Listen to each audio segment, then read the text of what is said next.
One of the things that I've noticed in my own process of spiritual awakening through my encounters with many individuals and through the mentoring that I do, the teaching that I do, is this a lot of misunderstanding about the various teachings that are available, and including some very, very popular teachings.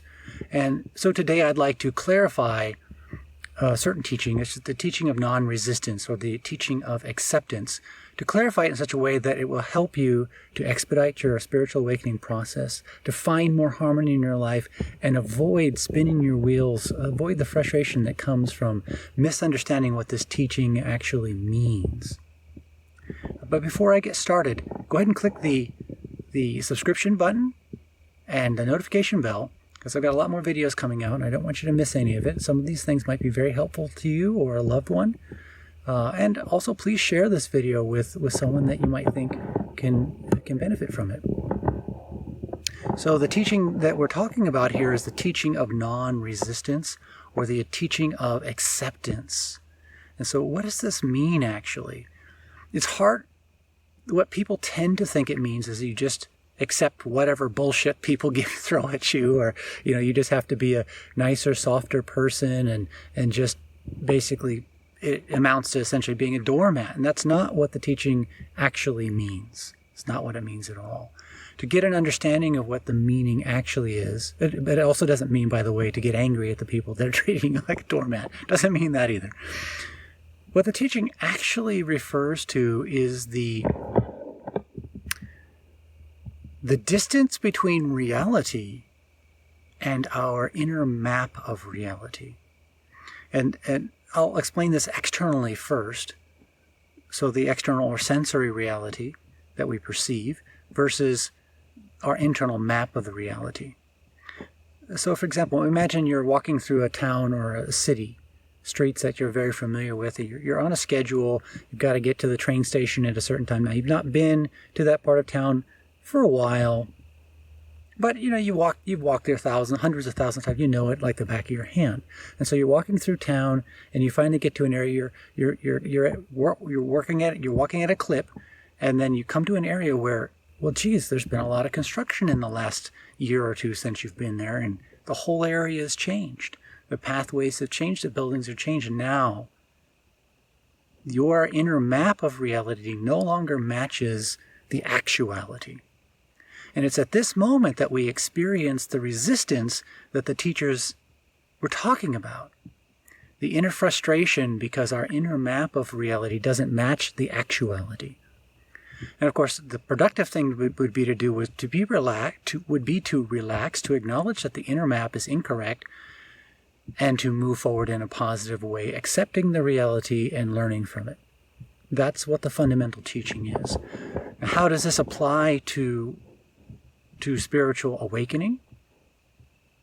So understand that we also have the actuality of the self, our emotional tendencies, the personality, our ideology, our thought patterns, these sorts of things, the inner realm, so to speak, the instincts of the human part of the human being.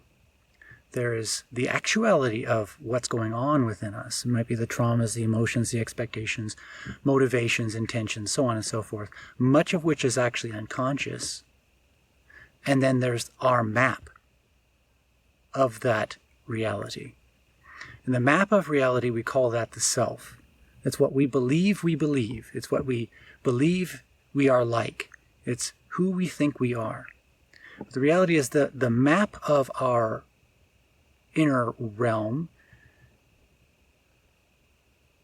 oftentimes does not match the actuality. And when there's a mismatch, of course it will never perfectly match the actuality, but the larger the mismatch, the greater is the inner disharmony.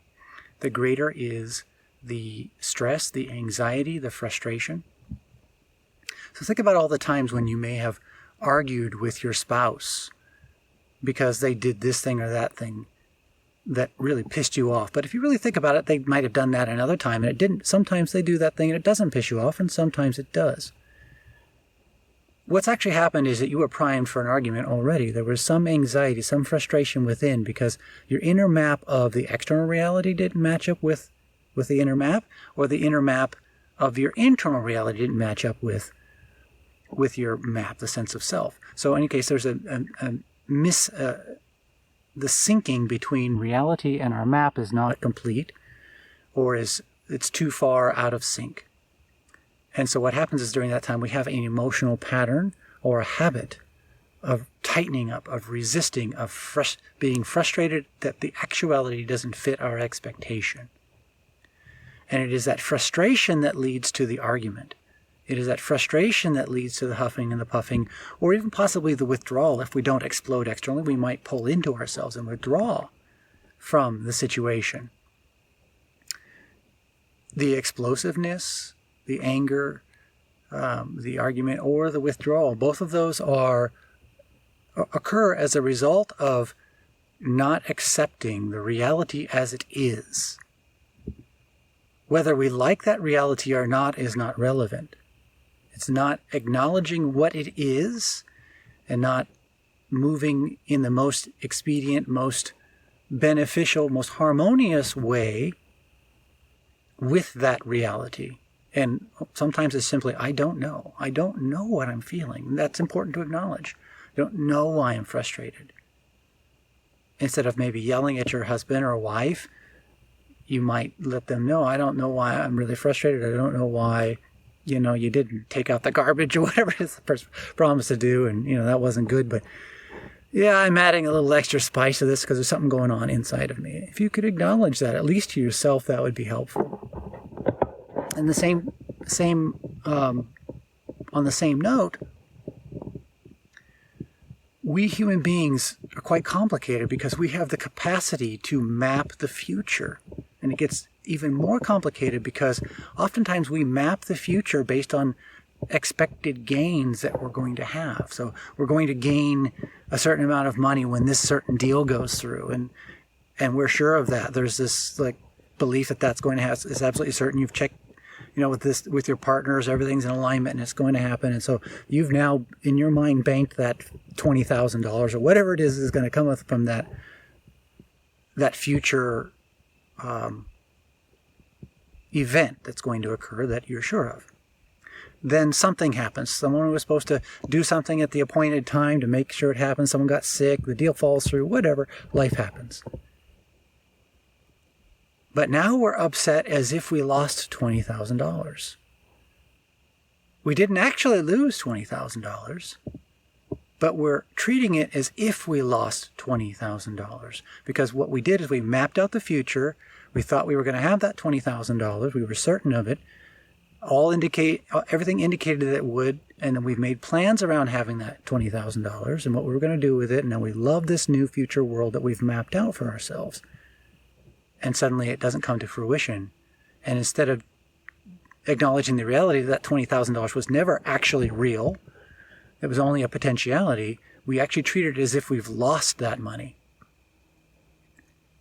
And now we're in deep suffering. We're suffering from tremendous frustration, maybe anger, maybe some accusations going on, a number of issues. These are all resistances, not realizing that the entire thing was a false timeline, that we had projected this future timeline that doesn't actually exist. It's not an actuality.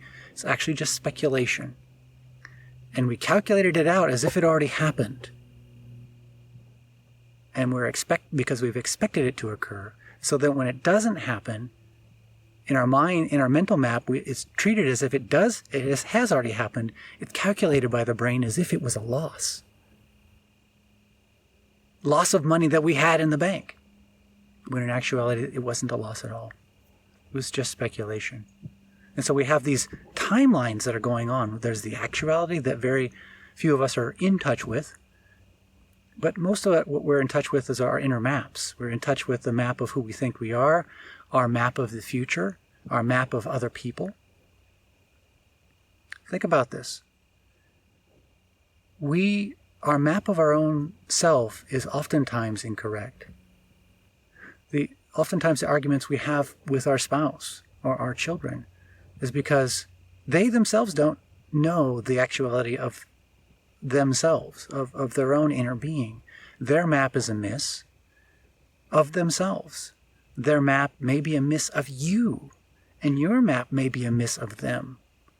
And now they're behaving in a way that doesn't fit with your map of them. Suddenly, you're upset because they're out of sync with your belief, what you think is reality. Much of the chaos of our life is like this. And this out of syncness can cause even such things as like PTSD. One of the things that happens sometimes with people on the battlefield, soldiers on the battlefield, is in the midst of battle, they may do something that is so atrocious that they never thought they could ever do. But under that very instinctive, maybe terrified, high-paced situation, they may have behaved in ways that they didn't even know were possible for them. And then when they're removed from it, they're unable to digest. They may have had a mental map that they're kind people, that they're nice people, that they would never do such things. And suddenly now they behaved in a way that they can't accept. And this causes a split within them, an inability to forgive, and certainly an inability to trust themselves, because their mental map didn't encompass some undigested trauma within them, something in the past that broke under the intense pressure of combat. And they behaved in an animalistic way. And now they have a double trauma, because now they're unable to not only admit what happened fully and forgive it to move forward in life, but their nervous system is awry because the trauma was so sharp. And maybe they have a mental map that they shouldn't forgive themselves, that it is unforgivable what they did. What they did, in all likelihood, they did rather unconsciously. But whatever it was that they did is a result of not truly being in touch, not having been aware of the actuality of their inner being and how they could respond under such pressure. So life is kind of a revelation of, let's say, a revelation of the actuality and a revelation of our maps and a revelation of how the two don't sync up. There's a lot more to life than just that. But if we start accepting when actuality shows our inner maps to be off, if we start looking at that almost in a positive way, in what way will my map be proven wrong? And then you kind of almost go out of your way to expose yourself to stimuli, to expose yourself to information, to expose yourself such that you're providing an opportunity to see where there are gaps in the map. And now suddenly when those gaps occur, it's kind of, well, it's an exciting time now. You have an opportunity to correct an inner dysfunction, a missync, to sync more accurately. And this is a big part of the path of awakening, is the acceptance of actuality and the correction of the inner mapping. Recognizing that no matter how refined that map is, it will never actually perfectly overlay reality, and that it constantly needs updating, and that's right, because it is that inner map that allows you to some degree to function in the world. If you didn't have that inner map of the city, you wouldn't be able to walk around the city and find the things places that you've been to before with any speed. It'd just be very inefficient. So these maps are kind of, they're expedient. They're helpful to get us from point A to point B and save us some time. They help us to function in the world. Even your ability to walk ultimately was mapped out by your nervous system. This is a biological process. These maps are necessary. It's just that we shouldn't place too much belief in them. Don't let them get too hard. It's in the hardness that we experience our suffering. So we soften, we relax, and we start to joyously embrace the challenge, the areas that we don't understand, the areas where our maps are amiss. Start almost looking for places for reality to expose your ignorance. It's very, very helpful. I mean, it's all right not to know something. It's all right to be wrong about something. Go ahead and click the subscribe and notification button.